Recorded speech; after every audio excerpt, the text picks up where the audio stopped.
Factory में कैसे बनाया जाता है, जान ले वो पाम ऑयल।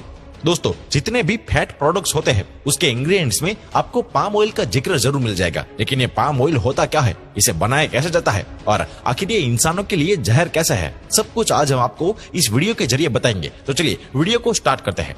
दोस्तों, सबसे पहले पाम ऑयल के पेड़ों से स्टिक की मदद से पाम के फलों को तोड़ा जाता है और पाम को काटने पर इसके अंदर आपको कुछ ऐसा दिखाई देगा और एक पाम ट्री आपको 25 से 30 साल तक आराम से फल देगा। और दोस्तों, मजदूर पहले पाम फलों को तोड़कर फैक्ट्री में ले जाएंगे और फैक्ट्री में पाम फलों को लाकर सबसे पहले पाम फलों पर स्टेरिलाइजेशन प्रोसेस किया जाता है। इस प्रोसेस में पाम के फलों को स्टेरिलाइजेशन चैम्बर में डाल दिया जाता है और उस चैम्बर में फलों को हाई प्रेशर स्टीम की मदद से स्टेरिलाइज किया जाता है।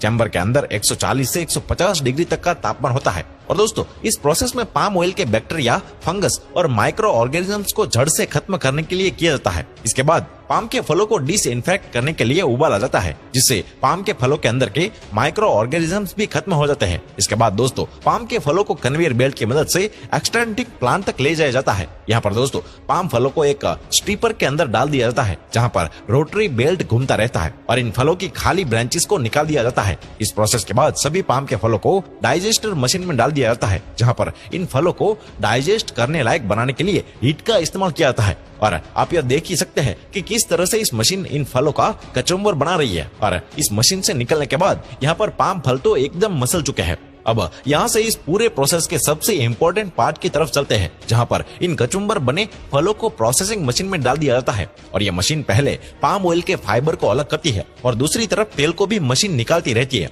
और दोस्तों, अभी निकले हुए तेल को रिसेप्शन टैंक के अंदर डाल दिया जाता है, जहाँ पर इस तेल को डाइल्यूट क्रूड ऑयल में बदल दिया जाता है और यह तो अभी क्रूड ऑयल है। इसके बाद ये कोल्ड स्टोरेज में रख दिया जाता है, जिसके बाद यह ऑयल कुछ समय में लिक्विड से सॉलिड हो जाता है। और दोस्तों, इसके बाद इस डाइल्यूट ग्रेड ऑयल को यहाँ से ले जाकर क्लैरिफाइड मशीन में डाल दिया जाता है। इस मशीन में एक एक करके क्रूड ऑयल के ब्लॉक्स को डाला जाता है, जो कि इन्हें पाम ऑयल में बदल देती है और अपने अंदर लगी प्यूरिफाइड की मदद से बाहर निकल देती है। और इस प्रोसेस के बाद पाम ऑयल को बॉटल्स में भर के पैक कर दिया जाता है और पाम के फलों से जो बचा हुआ मटेरियल था उसे यहाँ मौजूद स्टर्ज टैंक में भेज दिया जाता है और यहीं से उसे डिकेंडर में भेज दिया जाता है और उनका डिकेंडर स्लेज बनकर तैयार हो जाता है और बाद में इन्हें मार्केट में बेचने के लिए भेज दिया जाता है।